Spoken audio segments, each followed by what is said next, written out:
Welcome, dear traveler, to Medieval Sleep Tales, where the past becomes a sanctuary and history offers its warmest embrace. Tonight, we embark together on a gentle journey through time, exploring the many faces of Christmas as it was celebrated across the medieval ages. This is not a tale of princes and conquests, but rather a loving portrait of ordinary lives touched by extraordinary tradition, of families gathering around crackling hearths, of villages transforming under blankets of snow, of ancient customs that brought light and warmth to the darkest season of the year. As you settle into this moment, perhaps wrapped in your own warm blanket, Part 1, the Advent Anticipation. The winter sun hung low over the Saxon village, painting the thatched roofs in shades of amber and rose, its weak light barely warming the frost that clung to every blade of grass, every wooden fence post, every stone in the church wall. It was late November, and the air carried that particular stillness that speaks of snow yet to come, of earth preparing to sleep, of a world turning inward toward hearth and home. In the cottages that dotted the hillside, families stirred from their afternoon labors, their breath visible in the cooling air, their hands red from outdoor work that could not wait for kinder weather. In the great hall of the manor house, the lord's wife stood before a table laden with beeswax and dried herbs, her fingers already busy with the task that marked this time of year. The creation of candles for Advent was no small undertaking. Each taper had to be dipped with care, allowed to cool, dipped again, layer upon patient layer building until the candle reached its proper thickness. The scent of warm beeswax filled the hall, golden and sweet, mingling with the rosemary and lavender that would be tucked into the finished candles to make them fragrant when they burned. This was sacred work, for these candles would mark the weeks of preparation, their flames counting down the days until Christmas arrived in all its glory. Across the village, in a cottage with walls of wattle and daub, a woman knelt before her own humble hearth. Her children gathered close around her.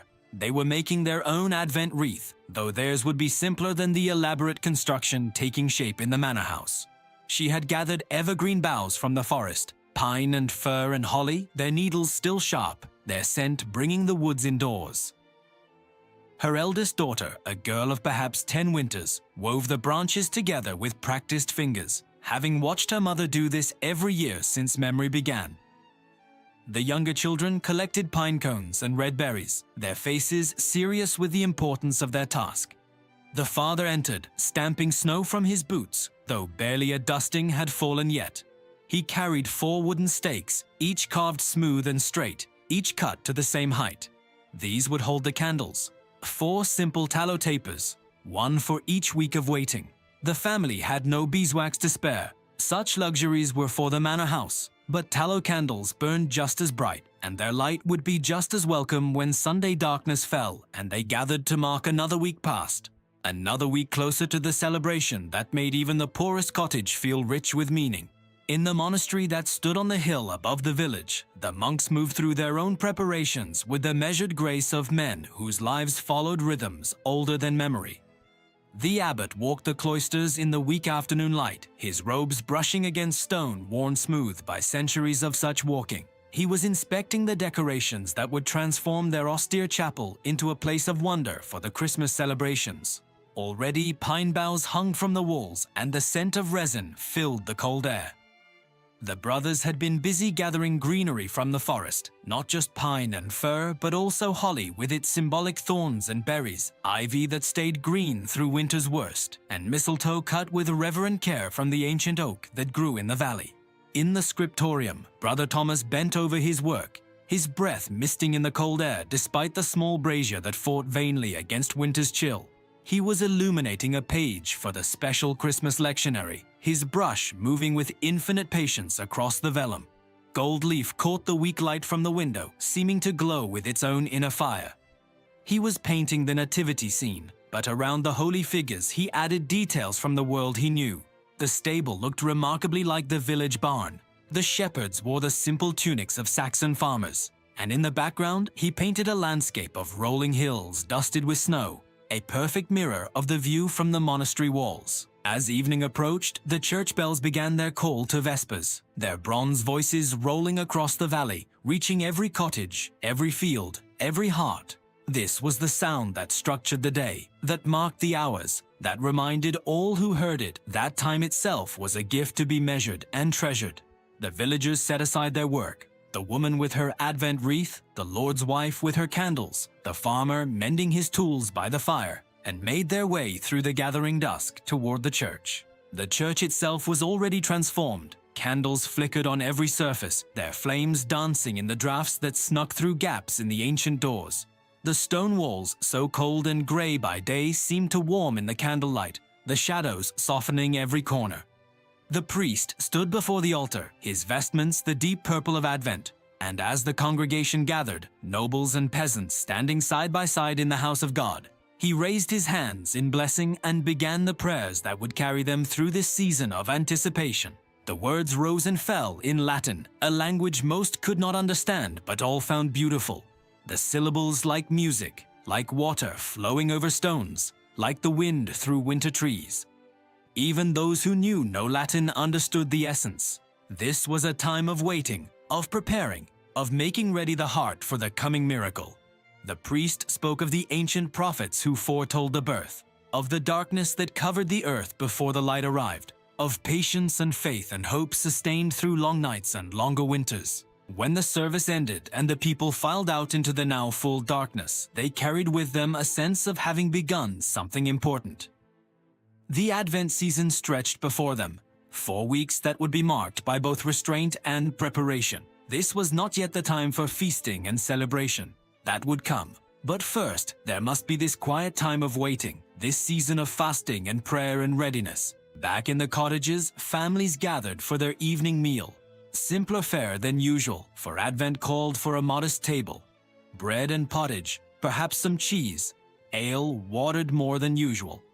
The children accepted this without complaint, for they had been taught since they could understand words that waiting made the reward sweeter. That anticipation was its own kind of joy, that the hunger of Advent made Christmas feasting all the more glorious. In the manor house, even the nobles practiced restraint, though their version looked quite different from that of the villagers.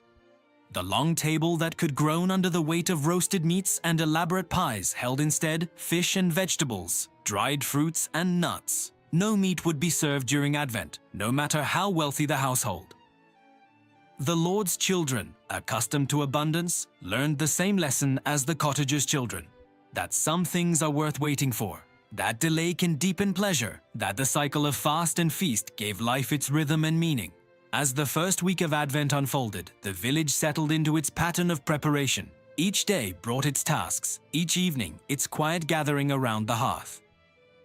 The women began their Christmas baking in earnest, though the special treats would be carefully stored away, hidden from eager children who knew that tasting them before Christmas Day would bring bad luck.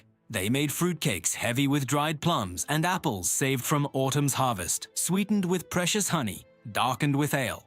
They made spiced breads that filled the cottage with scents of cinnamon and cloves, spices so rare and expensive that they were used only for the most special occasions. The men, meanwhile, turned their attention to the Yule log. This was no casual matter of gathering firewood. The Yule log must be oak, and it must be large enough to burn through all 12 days of Christmas. In the forest, the village men searched for the perfect specimen, not too green, which would smoke and sputter, but not too dry either, which would burn too quickly. When they found the right log, they bound it with ropes and dragged it from the forest with much laughter and many songs, though they would not bring it into the hall until Christmas Eve itself. The children had their own preparations. In the evenings, by firelight, they practiced the songs they would sing on Christmas Day, ancient carols passed down through generations, their words a mix of Latin hymns and vernacular verses. The older children taught the younger ones, just as they had been taught years before, the melodies simple enough for small voices to master, the harmonies growing richer as more voices joined. In the monastery, the preparations grew more elaborate with each passing day. The brothers were creating a special creche, a tableau of the Nativity that would be the centerpiece of their Christmas celebrations. Brother Michael, who had some skill with carving, shaped figures from wood. Mary and Joseph, the infant Jesus, shepherds and sheep, wise men and their camels. Another brother painted these figures with careful strokes, using pigments made from earth and minerals, bringing color and life to the carved wood. When Christmas Eve arrived, these figures would be arranged in a special corner of the chapel, surrounded by candles and greenery, creating a scene that would help the illiterate faithful understand and contemplate the mystery of the Incarnation. The first Sunday of Advent arrived, and with it, the lighting of the first candle on every Advent wreath throughout the village. In the church, the priest lit a great purple candle on the altar, its flame reflected in the eyes of every worshipper. In the cottages, fathers lit the first taper on their humble wreaths, and families gathered around to watch the flames steady and grow. This light was a promise that darkness would not last forever, that winter would give way to spring, that waiting would end in celebration. As the days grew shorter and the nights longer, the village seemed to turn ever more inward. Darkness fell in mid-afternoon now, and the world beyond the circle of firelight became a place of mystery and wonder. This was the time when the old stories came alive again, when grandmothers settled into their chairs by the hearth, and children gathered at their feet, and the tales began to flow like honey from the comb.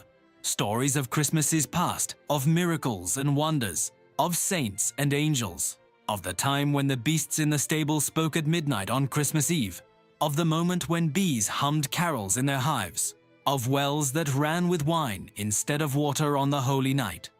The second week of Advent brought the first real snow, transforming the village overnight into something from a dream. The children woke to a world of white, every familiar landmark softened and gentled by the blanket of snow. The thatched roofs wore caps of white, the church steeple seemed to pierce heaven itself, and the bare trees stood like sentinels in robes of ermine. Even the labor of clearing paths and caring for animals in the cold seemed touched with magic, for this was Christmas snow. The kind that appeared in every story, the kind that made the world clean and new. In the manor house, the lady had begun work on a special tapestry, a Christmas gift for the chapel. Her fingers moved the needle with practiced ease, creating scenes from the nativity in thread. Gold for the star, blue for Mary's robe, green for the holly that would someday crown Christ as king. Her daughters sat nearby, working on simpler projects, embroidered cloths for the altar, decorative bands for vestments.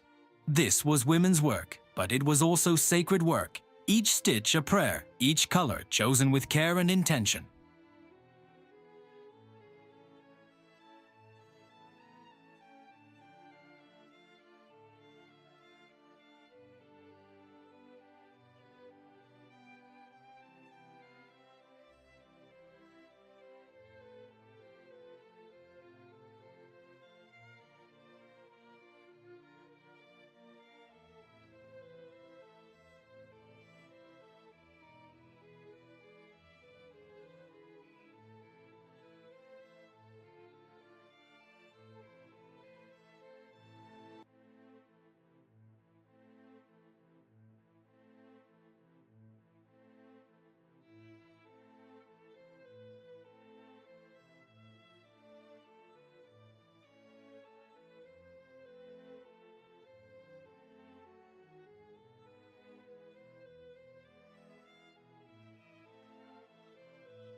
The village baker, his oven the warmest place in the entire village, worked long hours preparing special breads for Christmas. There would be the Christ child bread, shaped like a swaddled baby and marked with a cross. There would be star-shaped loaves to commemorate the Star of Bethlehem. There would be braided breads symbolizing the Trinity, and round loaves representing eternity. The scent of baking bread filled the village street, making mouths water and hearts glad, a promise of the abundance to come. The second Advent candle was lit, and now 2 flames flickered on every wreath, their light a little stronger, the promise a little closer.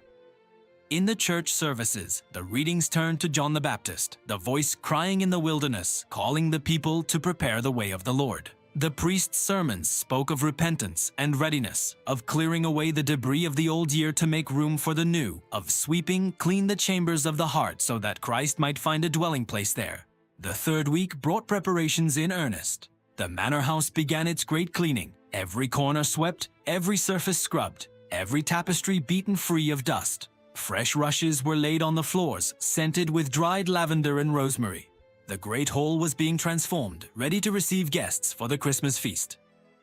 Servants polished silver until it gleamed, washed linens until they were white as the snow outside, arranged greenery in great swags along the walls. Even the humblest cottage underwent its transformation. Walls were whitewashed if lime could be spared, floors were swept clean, and new straw laid down. Windows, few though they were cleaned until they sparkled. Every family, no matter how poor, wanted their home to be ready. Ready for guests, ready for celebration, ready for the holy season that would soon arrive. In the kitchen gardens, the women dug through snow to find the last of the root vegetables, turnips and parsnips, onions and carrots. These would be essential for the Christmas feast, roasted with herbs, boiled into rich stews, baked into pies. In the cellars, they checked their stores, the salted meat, the dried fish, the wheels of cheese, the barrels of ale. There must be enough, and more than enough, for Christmas was a time of abundance, of sharing, of making sure that every table, no matter how humble, held more than the usual fare. The children's excitement grew with each passing day, their anticipation almost unbearable now. They knew what was coming, the music, the feasting, the stories, the gifts. In their beds at night, they whispered together about what Christmas Day might bring. A new ribbon, perhaps, or a carved toy, a honey cake all their own, the privilege of staying up late to hear the Christmas stories. These were not grand gifts by noble standards, but to cottage children they were treasures beyond measure. The third Advent candle was lit. 3 flames now, the light growing, the darkness retreating. The priest's vestments changed to rose for this Sunday of rejoicing, Gaudete Sunday, when even in the midst of fasting, joy was permitted to break through. The church rang with happier hymns, and the congregation's voices lifted in songs of expectation and delight. In the scriptorium, Brother Thomas completed his illuminated page, the final gold leaf applied, the colors rich and deep even in the weak winter light. He held it up, examining his work with the critical eye of a perfectionist. The Christ child glowed with an inner light. Mary's face radiated peace. The shepherds showed wonder and joy. This page would be used on Christmas Eve, when the gospel would be read aloud, and the faithful would lean forward to catch every word, even those who could not read, following the story through the beautiful images that Brother Thomas had created. The fourth and final week of Advent arrived, and now the preparations reached their crescendo. This was the week when everything must be finished, when every task must be completed, when every detail must be perfected. The Yule log was brought from the forest with great ceremony, carried by strong men while children danced around them and women sang. It was laid carefully aside, waiting for Christmas Eve when it would be brought into the hall and lit with a piece of last year's Yule log, carefully saved for this purpose, connecting this Christmas to the last, this year to all the years that came before. The final shopping was done at the village market. Last-minute purchases of ribbons and trinkets, spices and sweetmeats, candles and lamp oil. The market buzzed with excitement, with laughter, with the joy of a community on the verge of celebration. Neighbors called greetings to each other, friends exchanged news. Children darted between the stalls, their eyes wide at the treasures on display. In every cottage, the special Christmas clothes were being prepared. These might not be new. Few could afford new clothes every year, but they were the best each family owned, carefully cleaned and mended, pressed and folded, waiting for Christmas morning. Children tried on their holiday garments, turning this way and that, checking to see if they had grown since last year, hoping the seams would not need letting out, the hems would not need lowering. The final Advent candle was lit, and now 4 flames burned on every wreath, their light bright and warm, pushing back the darkness that pressed against every window. The waiting was almost over. The anticipation that had built through 4 weeks was reaching its peak. Tomorrow would be Christmas Eve, and the celebration would begin at last. On this last day before the vigil, the village seemed to hold its breath. The work was done, or nearly done. The preparations were complete, or as complete as they would ever be. Now there was only the waiting. The last, sweet, almost unbearable waiting before joy broke forth like dawn after the longest night. Families gathered in their cottages as darkness fell. The children finally allowed to go to their beds early, for tomorrow night they would be up late, very late indeed, for the midnight mass. Parents sat by the fire, hands finally still after weeks of constant labor, and felt the satisfaction of work well done, of a season well kept, of traditions honored and maintained. In the monastery, the brothers gathered in the chapel for Compline, the final prayers of the day. Their voices rose in the ancient chants, filling the stone space with sound that seemed to shimmer in the candlelight. After the prayers, the abbot gave them his blessing and dismissed them to their cells, but few would sleep well tonight. Tomorrow the great celebration would begin, and they would need their strength for the services ahead, services that would last through the night, welcoming Christmas with prayer and song. The snow fell gently as the village settled into silence. Smoke rose from every chimney, carrying with it the scent of pine and baking bread, of wood smoke and anticipation. The church stood dark and still, waiting for the candles that would soon blaze within it.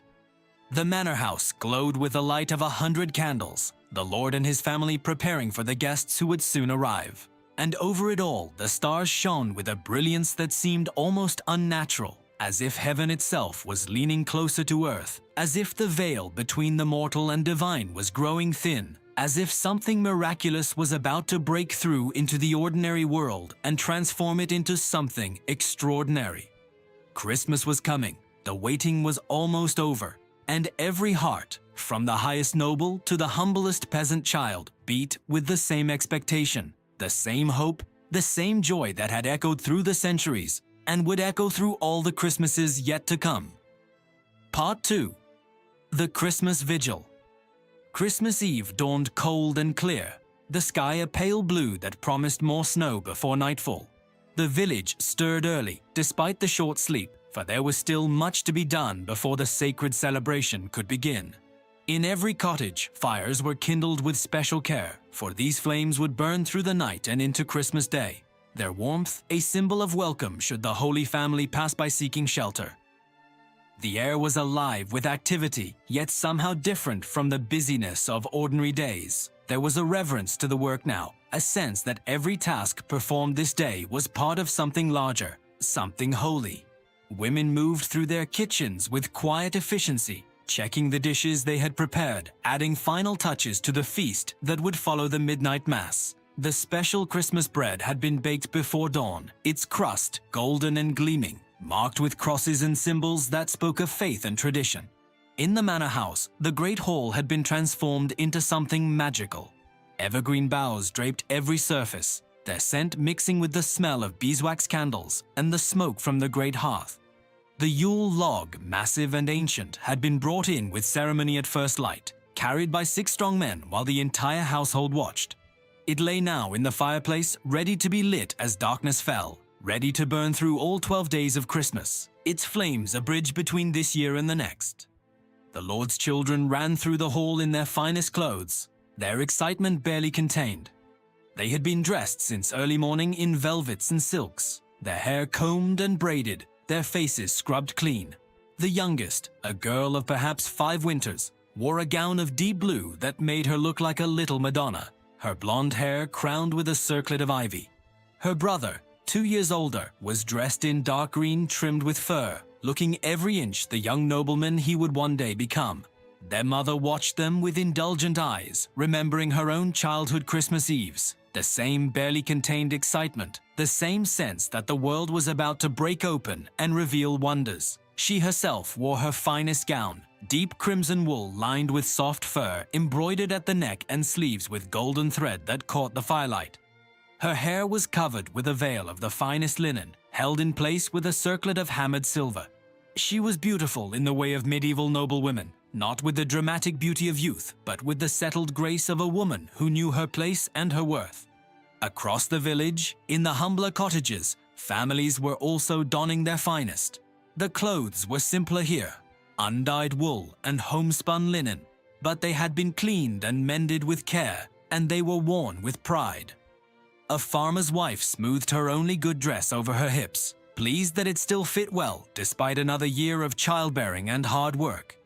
Her husband struggled with an unfamiliar collar, his weathered hands more accustomed to plow handles than to fine fastenings, but his face was clean-shaven and his hair combed smooth. The children of the village had been scrubbed until they shone, their faces red from the vigorous washing, their hair slicked down with precious drops of oil. They wore their best tunics and dresses, and around their necks hung small crosses carved from wood or fashioned from twisted straw, gifts from parents or godparents, reminders of the faith that gave meaning to all of this celebration. As midday approached, the church bells began to ring, calling the faithful to the special Christmas Eve service. This was not yet the great midnight mass. That would come later, after darkness had fully settled and the stars appeared. This midday service was quieter, more contemplative, a moment to pause in the midst of preparation and remember why all this effort was being made. The church filled quickly, the cold stone walls echoing with the shuffle of feet and the rustle of clothing. The priest entered in white vestments now, no longer the purple of Advent, for the waiting was over. The celebration had begun. He raised his hands and the congregation fell silent. Every face turned toward the altar where candles blazed in defiance of the weak winter light filtering through the narrow windows. The service unfolded with familiar beauty. The prayers in Latin, the responses in the vernacular, the readings from the prophets who had foretold this night. The priest's voice was gentle as he reminded his flock of the journey that had brought Mary and Joseph to Bethlehem, of the inn that had no room, of the stable where the King of Kings chose to be born. His words painted pictures in the minds of the listeners, and they saw it all: the tired travelers, the indifferent innkeeper, the humble animals who witnessed the miracle. When the service ended, the people filed out into the cold afternoon, but they did not disperse immediately. Instead, they gathered in small groups in the churchyard, exchanging greetings, sharing anticipation, warming themselves with community before returning to their homes for the final preparations. The nobles stood together near the church door, discussing the feast to come and the guests who would arrive before nightfall. The merchants and craftsmen formed their own circle, talking of the year past and the year to come. The farmers gathered in a third group, their conversation turning inevitably to the land, to the hopes for the spring planting, to the livestock that would need tending even on this holy night. The afternoon passed in a strange mixture of hurry and stillness. There was still work to be done, but it was work that felt like celebration. The setting of tables, the arranging of greenery, the lighting of candles in preparation for the evening. In the manor house, servants bustled about under the watchful eye of the steward, setting the long tables with the finest linens, arranging platters and cups, making sure everything was perfect for the guests who would soon arrive. And arrive they did, as the sun began its early descent toward the horizon. First came the neighboring nobles, riding up the hill to the manor house on horses whose breath steamed in the cold air. They wore their finest furs and velvets, their cheeks red from the cold ride, their voices loud with greeting and good cheer. Servants rushed forward to take their horses, to usher them into the warm hall, to offer them cups of mulled wine spiced with cinnamon and cloves. Behind the nobles came the village families who had been invited to share the Christmas Eve feast: the blacksmith and his wife, the miller and his large family, the village elder and his grown children. They approached the manor house with a mixture of pride and humility, honored to be included, nervous about the etiquette required in such grand surroundings. But the lord and his lady greeted them warmly, making them welcome, putting them at ease with kind words and genuine smiles. In the monastery on the hill, the monks had completed their preparations and now gathered in the chapel for the afternoon office. The abbot had set out the creche in a place of honor, and the wooden figures seemed almost alive in the candlelight. Mary gazing down at her infant son with infinite tenderness, Joseph standing protective guard, the shepherds kneeling in wonder, the animals looking on with gentle eyes. The monks filed past the scene, each pausing to offer a silent prayer before taking his place in the choir stalls. As darkness fell in earnest, the village transformed. Every window glowed with candlelight. Every door wore a wreath of holly and ivy. Every chimney sent up sweet-smelling smoke. The snow that had threatened all day began to fall, gentle flakes drifting down from a sky that seemed close enough to touch. The church bell tower rose stark against the darkening sky, waiting for the moment when its bells would ring out the call to midnight mass. In the cottages, families gathered for their Christmas Eve supper. A modest meal compared to what would come tomorrow, but still special, still festive. There was fish, for meat was still forbidden, but it was the finest fish, carefully prepared and seasoned with precious herbs. There was fresh bread, still warm from the oven. There was cheese and butter, apples and nuts, and for the children, a special treat, honey cakes shaped like stars and angels, their sweetness a foretaste of the joy to come. The meal was eaten with gratitude, with awareness that even this simple supper was more than many had every day, that the very act of gathering together around a well-laid table was a blessing beyond measure. Fathers said grace with particular feeling, thanking God for the food, for the family, for the holy season that brought such richness to their lives. Children ate with unusual quiet, their earlier excitement settling into something deeper, something touched with awe. In the manor hall, the feast was more elaborate but no less reverent.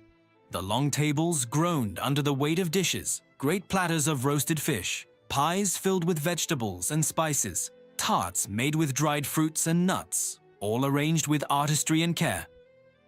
The Yule log blazed in the fireplace, its flames casting dancing shadows on the walls. Musicians sat in the gallery, their instruments at the ready, waiting for the signal to begin playing. The Lord stood and raised his cup, and the hall fell silent. His voice carried clearly as he offered a toast to Christ the King, to the holy season, to the gathered company, to peace and goodwill among all. Cups were raised and voices echoed his words, and then the feast began in earnest. Conversation flowed along with the wine, laughter mingled with the music, and for a few hours the divisions of rank seemed to soften as all shared in the abundance and the joy. But as the evening deepened, as the hour of midnight approached, the festivity took on a quieter tone. The Lord called for silence and announced that it was time to prepare for Mass. Guests began to gather their cloaks and wraps, servants hurried to fetch lanterns, and the entire company prepared to make its way to the church for the most sacred service of the year. Throughout the village, the same transformation was taking place. Families banked their fires carefully, leaving enough fuel to keep the flames alive through the long church service.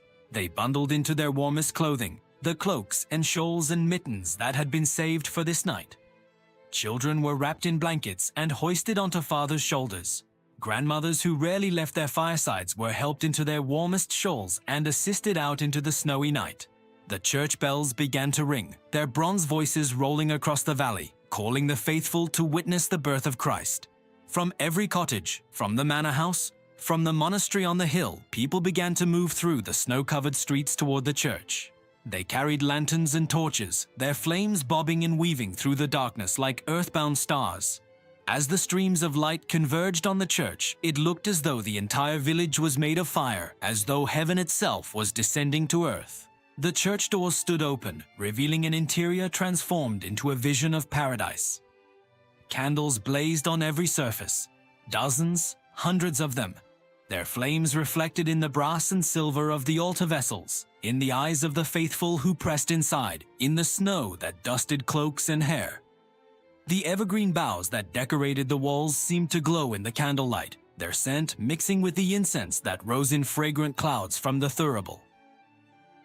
The people filled the church to bursting, nobles and peasants standing shoulder to shoulder, all equal in this moment, all united in their purpose. The children were quiet now, their excitement transformed into something like reverence as they looked around at the transformed church, at the sea of candles, at the faces of their parents and neighbors lit with an inner light that had nothing to do with the flames around them. The monks from the monastery filed in, their white robes seeming to float in the candlelight, their faces peaceful and focused. They took their places in the choir, and when they opened their mouths to sing, the sound that emerged was so beautiful it brought tears to many eyes. This was plainsong, the ancient music of the church, melodies that had been sung for centuries, that would be sung for centuries more. The Latin words rose and fell like waves, like prayers made audible, like the very voice of heaven speaking to earth.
The priest appeared, vested in white and gold, his face radiant with joy.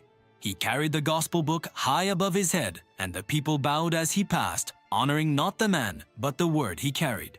He placed the book on the altar with reverence and turned to face the congregation. His voice, when he spoke the opening words of the Mass, was strong and clear, filling every corner of the ancient church. The service unfolded with timeless beauty, each element familiar yet somehow new tonight, fresh with meaning and power. The readings told the story once more. The decree from Caesar Augustus, the journey to Bethlehem, the birth in the stable, the angels appearing to the shepherds, the heavenly host singing glory to God in the highest. Though many could not understand the Latin, they knew the story by heart, could follow it in their minds, could see it all unfold as clearly as if they stood in that Bethlehem stable themselves. When the time came for the gospel reading, Brother Thomas stepped forward, carrying the illuminated lectionary he had labored over for weeks. The priest took it with gentle hands and read from the pages Brother Thomas had created, and in that moment the monk's patient work bore fruit. His art served the word, his skill honored the story, his devotion became part of the great tapestry of worship. The sermon was brief but powerful. The priest spoke of the mystery of the Incarnation, of God choosing to enter the world not in power and glory, but as a helpless infant, born to poor parents in a borrowed stable. He spoke of how this told us something profound about God's nature, that divine love expressed itself in vulnerability, in humility, in choosing to share our human condition completely. He spoke of the light that entered the world that night, a light that darkness could never overcome, a light that still shone in this very church, in their very hearts. As midnight approached, the church seemed to hold its breath. The candles burned steady and bright. The incense rose in sweet clouds. And then the bells began to ring. Not the call to Mass this time, but the joyful proclamation that Christmas had arrived. 12 strokes of the great bell, marking the hour, marking the moment, marking the birth of Christ. The monks burst into the Gloria, their voices soaring in exultation. Gloria in excelsis Deo, they sang, glory to God in the highest, and the congregation, unable to remain silent, joined their voices to the song. Latin and vernacular mingled, trained voices and untrained, young and old, noble and peasant, all singing together in a great wave of sound that seemed powerful enough to shake the foundations of the church, to crack open the very heavens. Tears streamed down faces young and old. This was the moment they had waited for through 4 weeks of Advent, through the fasting and the preparation, through the long darkness of winter. This was the moment when joy broke free, when hope became reality, when the promise was fulfilled. Christmas had come, Christ was born, and nothing would ever be the same. The Mass continued, but it was as though everyone was floating now, lifted up by joy too great to contain. The consecration of the bread and wine, the prayers of thanksgiving, the final blessing, all of it was wrapped in a golden glow of celebration and wonder. When at last the priest dismissed them with the words, "It missa est," go, the Mass is ended, there was almost a reluctance to leave, a desire to stay in this sacred space, to prolong this perfect moment. But leave they did, eventually, filing out into a world transformed. The snow had stopped falling, and the clouds had parted to reveal a sky full of stars, more stars than anyone could count, all blazing with a light that seemed almost unnatural. The people stood in the churchyard, looking up at that star-filled sky, and more than one person thought of the shepherds who had seen the star that first Christmas, who had followed it to the stable, who had been the first to worship the newborn king. Slowly, reluctantly, families began to make their way home through the snow, but the celebration was not over. In the manor house, the lord and lady welcomed back their guests for more feasting and celebration. The musicians struck up merry tunes, and young and old alike danced in the great hall, their feet keeping time to ancient rhythms. The Yule log burned bright and would continue to burn through all the days of Christmas. In the humbler cottages, families returned to their own hearths, where fires had been kept burning through the long Mass.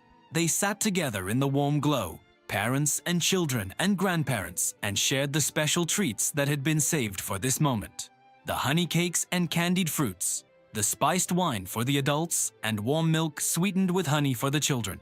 Stories were told, old tales and new, of Christmases past and present, of miracles and wonders, of the great mystery they had just celebrated?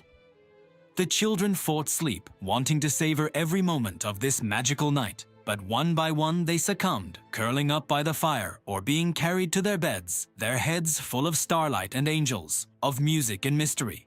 Parents sat a while longer, hands clasped, hearts full, grateful for the blessings of family and faith, for the traditions that connected them to all who had come before and all who would come after, for the light that had entered the world on that first Christmas, and that still shone, steady and true, in their hearts and homes. In the monastery, the monks returned from the village church to their own chapel for another service, for their day of prayer never truly ended. But even these men who lived lives of discipline and routine felt something special in the air tonight, a sense of joy that transcended their ordinary devotions, an awareness of grace that made even the familiar prayers seem new and fresh. As the night deepened toward dawn, the village slowly settled into sleep, though it was a light sleep, easily broken. For Christmas Day would bring its own celebrations, its own joys. The stars wheeled overhead in their ancient paths. The snow-covered world lay silent and beautiful, and somewhere in that silence, if one listened carefully enough, one might almost hear the echo of angel voices singing glory, the whisper of divine love entering the world, the sound of heaven touching earth and transforming it forever. Christmas Eve had passed into Christmas Day, and the celebration was only beginning. Part 3. The 12 Days of Christmas. Christmas morning dawned in soft shades of pearl and rose, the sun climbing slowly over a world draped in fresh snow. The village stirred gently, families waking from their brief sleep with hearts still full of the previous night's wonder. The church bells rang out again, their voices bright in the crisp morning air, calling the faithful to the second Mass of Christmas, a daytime celebration that would be different in character from the mystical midnight service, more jubilant, more exuberant, filled with the joy of children and the warmth of morning light. In the cottages, mothers rekindled their fires and set water to boil for washing. Today, even the poorest families would have a feast, and the preparations began early. The special Christmas bread was brought out, its crust gleaming, its scent filling the small rooms with promises of abundance. Children tumbled from their beds, still wearing their best clothes from the night before, their faces bright with excitement, for they knew that today would bring gifts, small treasures perhaps, but precious beyond measure. The manor house was already bustling with activity, despite the late night. Servants moved through the great hall, clearing away the remnants of the midnight feast, setting fresh tables for the grand Christmas dinner that would come later in the day. The Yule log still burned in the great fireplace, having smoldered through the night, its embers now coaxed back to flames that would burn steadily through all 12 days of the celebration. The Lord's children were among the first to rise, their excitement too great to permit sleeping late despite their exhaustion. They raced through the corridors in their nightclothes until their nurse caught them and brought them back to be properly dressed. The youngest girl wore a gown of forest green today, her fair hair braided with ribbons of red and gold. Her brother was dressed in deep burgundy, looking solemn and grown up until his sister made him laugh and the child peeked through again. After dressing, they were brought to the great hall where their parents waited, and here the gift-giving began. The Lord presented his wife with a beautifully illuminated prayer book, its covers bound in tooled leather, its pages decorated with scenes from the life of Christ. Her eyes filled with tears as she accepted it, knowing the cost and the thought that had gone into such a gift. She, in turn, gave him a pair of riding gloves she had embroidered herself, the leather soft and supple, the stitching so fine it was almost invisible. For the children, there were gifts wrapped in linen and tied with colored yarn. The girl unwrapped hers to find a carved wooden doll, its face painted with care, its dress made of scraps of fine fabric. She clutched it to her chest with delight, already naming it in her mind. Her brother received a small wooden sword, perfectly sized for his hand, and a shield painted with his father's coat of arms. He brandished them immediately, imagining himself a knight on crusade, until his mother gently reminded him that today was a day of peace, not war. In the village cottages, the gift-giving was simpler, but no less joyful. A father presented his eldest son with a new knife, the blade sharp and straight, a tool the boy would need as he grew into manhood. The mother gave her daughters small bags of lavender she had dried and sewn herself, which they could keep among their clothes to make them smell sweet. For the youngest child, a boy of 3, there was a carved wooden horse, simple but sturdy, made by his grandfather during the long winter evenings. These gifts were given with ceremony, with words of love and blessing, with prayers that the recipients would use them well and remember the givers. Even the poorest families found something to give: a carved spoon, a warm scarf, a special stone found in the river and polished smooth. The value was not in the cost, but in the thought, in the love made tangible, in the connection between giver and receiver. As morning advanced toward midday, families made their way once again to the church for the Christmas Day Mass. The church was bright now, with daylight streaming through the windows, catching the dust motes that danced in the air, illuminating the faces of the congregation with natural light that made everyone look younger, softer, touched with grace. The candles still burned, but seemed less necessary now, their flames pale in the sunlight. This service had a different feel from the midnight mass. Where that had been mystical and solemn, this was joyful and celebratory. The hymns were sung with full voice, the responses shouted with enthusiasm. Children who had been quiet the night before now added their voices to the chorus, not always in tune, but always sincere.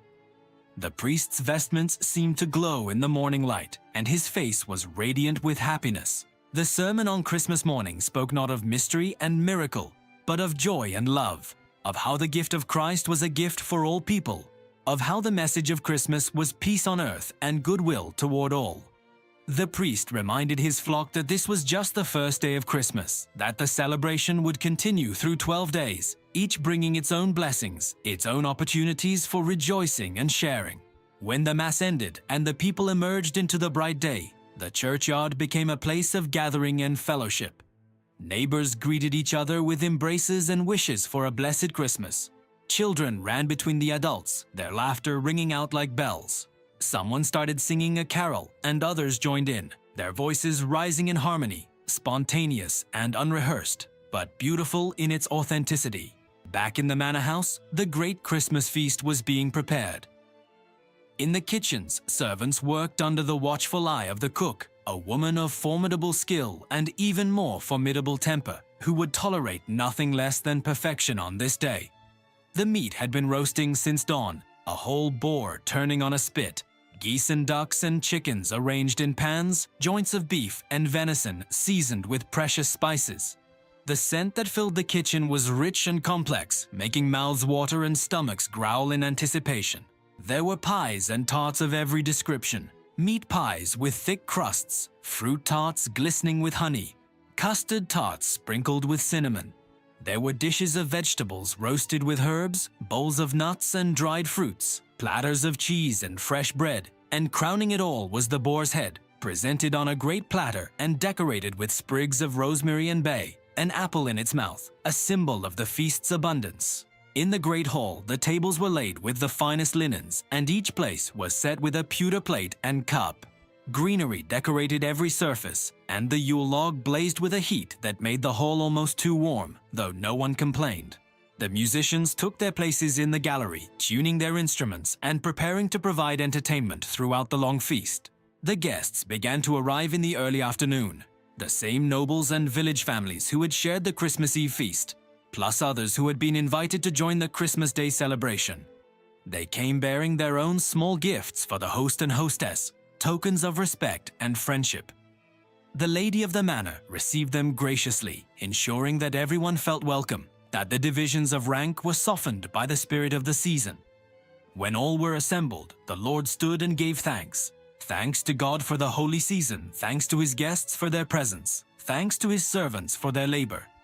Then he signaled for the feast to begin, and servants began carrying in the dishes, each one greeted with exclamations of delight and appreciation. The meal lasted for hours, course following course in magnificent procession. Between courses, the musicians played and singers entertained with carols both sacred and secular. There were toasts and speeches, laughter and storytelling, the sharing of news, and the reminiscing about Christmases past. Children grew heavy-eyed but fought sleep, not wanting to miss a moment of the celebration. In the village cottages, families were enjoying their own feasts, more modest in scale but no less satisfying. The special foods that had been prepared over the past weeks were brought out and shared. The Christmas pudding, dark and rich with dried fruits. the roasted goose that had been fattening all autumn, the special bread and cakes that appeared only at Christmas. Neighbors visited back and forth, sharing food and fellowship, ensuring that no one, no matter how poor, went hungry on Christmas Day. The blacksmith's wife carried a basket to the widow who lived at the edge of the village, knowing that she had no family to celebrate with. Inside the basket were portions from their own Christmas feast, wrapped carefully to keep them warm. The widow received them with tears of gratitude, touched that she had not been forgotten, that the Christmas spirit of charity extended even to her humble dwelling. As afternoon faded toward evening, children in every household finally succumbed to sleep, their bellies full, their hearts content, their minds filled with the wonders of the day. They dozed in corners by the fire or were carried to their beds, their faces peaceful, their dreams surely filled with angels and stars, with music and feasting, with all the magic of Christmas. But for the adults, the day was not yet over. As darkness fell, there was a tradition to be observed, the lighting of the Christmas candles in every window. These candles would burn through the night, their flames a welcome to any traveler, a symbol of the light that Christ brought into the world, a beacon of hope and hospitality. Families gathered at their windows to light these candles, and as they did, the village transformed once more into a constellation of lights, each flame a prayer, a blessing, a promise. In the monastery, the monks observed the day with their own traditions. After the morning mass, they too had a feast, though more restrained than what was happening in the village below. Their meal was shared in silence, as was their custom, but the silence felt different today. Not austere, but peaceful, filled with contentment and gratitude. After the meal, they gathered in the chapter house where the abbot read to them from the writings of the church fathers, meditations on the meaning of the incarnation, reflections on the mystery they celebrated.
As the first day of Christmas drew to a close, the village settled into a comfortable peace. The Yule log burned steadily in the manor house. Candles flickered in cottage windows. The church stood quiet and dark, its work done for the day, its stones holding the warmth of all the prayers that had been offered within its walls. And this, as the priest had reminded his flock, was only the beginning. Tomorrow would be the second day of Christmas, and the day after that, the third. The celebration would continue, each day bringing its own customs and traditions, its own opportunities for joy and fellowship. The second day of Christmas dawned with a special tradition, the celebration of Saint Stephen, the first martyr. The church service that morning honored his memory, but the day also had a more cheerful aspect. This was the day when apprentices and servants were given their Christmas boxes, small gifts or coins from their masters, tokens of appreciation for their service throughout the year. In the manor house, the lord and lady distributed these gifts personally, calling each servant by name, thanking them for their work, wishing them joy in the season. The afternoon of St. Stephen's Day was traditionally a time for outdoor activities, weather permitting. The snow was perfect, and the village children gathered for games, building snow figures, having snowball fights, sledding down the hill on boards and baskets. Their laughter echoed across the valley, a sound so pure and joyful it made even the most serious adults smile. The third day brought the feast of St. John the Evangelist, and with it another tradition, the blessing of wine. In the church, the priest blessed cups of wine, and each member of the congregation drank from these cups, receiving both the wine and the blessing.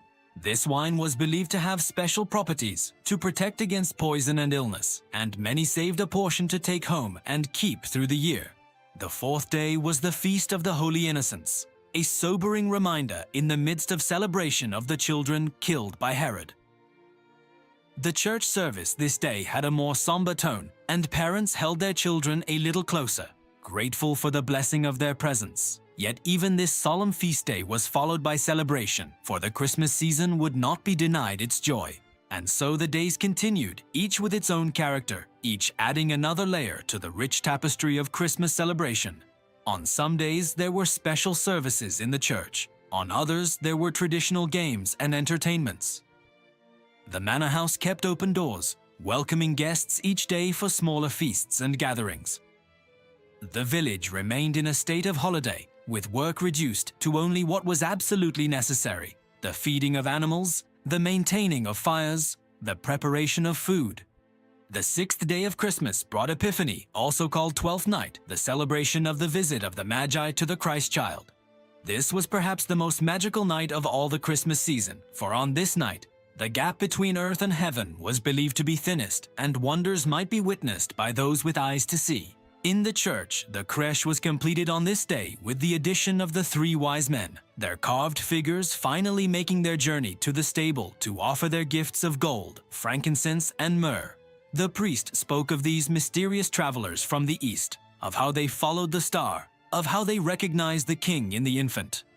The congregation listened with rapt attention, for this was a story that never grew old, that revealed new depths with each telling. The evening brought special festivities. In the manor house, there was a grand celebration where roles were reversed for a night. A lord of misrule was chosen, usually a young servant or apprentice, and given mock authority over the festivities. He issued absurd commands that had to be obeyed, led ridiculous processions through the hall, presided over games and entertainment. The real lord and lady laughed along with everyone else, enjoying this sanctioned moment of chaos and topsy-turvy fun. In the village, children went from door to door singing carols and were rewarded with small gifts: a piece of cake, a handful of nuts, a penny if the household could spare it. The night was filled with music and laughter, with the sense that anything might happen, that magic was loose in the world. But as the celebration of Twelfth Night reached its peak, there was also a sense of ending, of completion. Tomorrow would be the 7th day of January, and the Christmas season would be officially over. The decorations would come down, the festive foods would be put away, ordinary life would resume. There was a bittersweet quality to this last night of celebration, a desire to hold on to the magic just a little longer, to make it last just one more day. In the manor house, as the revelry finally wound down in the small hours of the morning, the Lord stood before the Yule log watching it burn. It had burned steadily for 12 days and 12 nights, and now it was nearly consumed, reduced to embers and ash. Following tradition, he carefully removed a piece of unburned wood, a large enough chunk to kindle next year's Yule log, ensuring continuity from one Christmas to the next, one year to the next, one generation to the next. Throughout the village, families were making the same preparations for the end of the season. The evergreen boughs that had decorated their homes were carefully collected, for these could not simply be discarded. They had been blessed, had been part of the sacred celebration, and must be disposed of with respect. Some would be burned in the fire. Others would be saved and used throughout the year for protection and blessing. The children, sensing that the special time was ending, grew clingy and emotional. They had lived in a state of celebration for 12 days, had been indulged and entertained, had experienced a level of abundance and joy that ordinary days could not match. The return to normal life seemed almost impossible to contemplate. But the parents, while they too felt the sadness of ending, also felt a sense of rightness, of completion. The cycle was finishing as it should. The great wheel of the year was turning, and it was time to move forward, to look ahead to spring and renewal, to carry the light and warmth of Christmas forward into the cold months ahead. On the morning of the 7th of January, the village woke to find that a thaw had begun. The snow was melting, dripping from roofs and trees, the icicles that had hung like crystal from every eave turning to water and falling away. It was as though nature itself recognized that a transition was happening, that one season was ending and another beginning. The church held a final service, a quiet and contemplative mass that thanked God for the Christmas season and asked for blessings on the year ahead. The priest reminded his congregation that while the formal celebration was ending, the spirit of Christmas should remain with them always. The generosity, the kindness, the sense of community and shared joy, the awareness of divine love made manifest in the world. As people filed out of the church for the last time as Christmas celebrants, they carried with them memories that would sustain them through the long winter ahead. They had experienced something precious, something that transcended the ordinary, something that connected them to the eternal. They had feasted and sung, prayed and celebrated, given and received, laughed and sometimes wept with joy. The children would remember the gifts and the special foods, the late nights and the freedom to play. The adults would remember the sense of community, the warmth of hospitality, the satisfaction of traditions maintained and passed on to the next generation. The elderly would add these 12 days to all the Christmases they had known, finding comfort in the continuity, in the assurance that some things remained constant even as the world changed. In the days that followed, life gradually returned to its ordinary rhythms. The Lord resumed his duties of managing his lands and settling disputes. The farmers returned to their winter work, caring for animals and mending tools. The women went back to their spinning and weaving, their cooking and cleaning, the endless round of tasks that kept households running. But something had changed, or perhaps more accurately, something had been renewed. The darkness of winter seemed less oppressive now, for they had celebrated the coming of the light. The cold seemed less bitter, for they had experienced the warmth of community and love. The scarcity of winter's table seemed more bearable, for they had feasted and knew that such abundance would come again. The evergreen boughs were taken down and burned in cottage fires, releasing one last burst of forest scent into the rooms. The Yule log in the manor house was finally allowed to go out, its ashes scattered in the fields to bless the coming planting. The special candles were put away, saved for next year. The church was stripped of its decorations and returned to its ordinary sobriety. Yet even as the external signs of Christmas disappeared, the internal transformation remained. Hearts were lighter, relationships were strengthened, faith was renewed. The celebration of Christmas had done its work, reminding people of what mattered most, reconnecting them to the sacred, giving them strength and hope to face whatever the new year might bring. And already, even as January advanced toward February, there was a small stirring of anticipation for the next Christmas. Children began to save small treasures for gift-giving. Women began to plan what special foods they would make. Men thought about cutting the perfect Yule log when the time came. The great cycle was already beginning again, the wheel already turning toward the next celebration. For Christmas was not just 12 days in winter. It was a promise that renewal was possible, that light would always return, that love was stronger than darkness, that in the midst of winter's cold and scarcity, warmth and abundance could be found. It was a thread that connected past to present to future, that bound community together, that made life not just endurable but beautiful, not just survivable but meaningful. And in this medieval world where life was hard and uncertain, where winters were long and food was scarce, where death came too easily and comfort too rarely, the 12 days of Christmas were more than just a celebration. They were a necessity, a gift, a blessing beyond price, a time when heaven touched earth, when the ordinary became extraordinary, and when every soul, from the highest to the lowest, could glimpse the eternal and know that they were loved.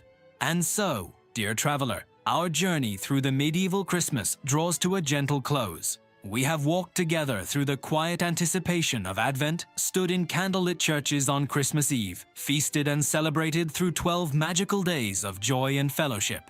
We have witnessed how our ancestors found light in the darkest season, warmth in the coldest nights, and community in times of hardship. Thank you for spending this time with Medieval Sleep Tales, for allowing these stories of Christmases past to wrap around you like a warm blanket, for opening your heart to the simple beauty of traditions long ago. If you found peace in this journey, please consider liking this video, sharing your thoughts in the comments, and subscribing to join us for more cozy medieval tales. May the spirit of those ancient Christmases, the generosity, the wonder, the warmth, live on in your heart. May you carry this peace with you wherever your path may lead. Until next time, from Medieval Sleep Tales, sweet medieval dreams.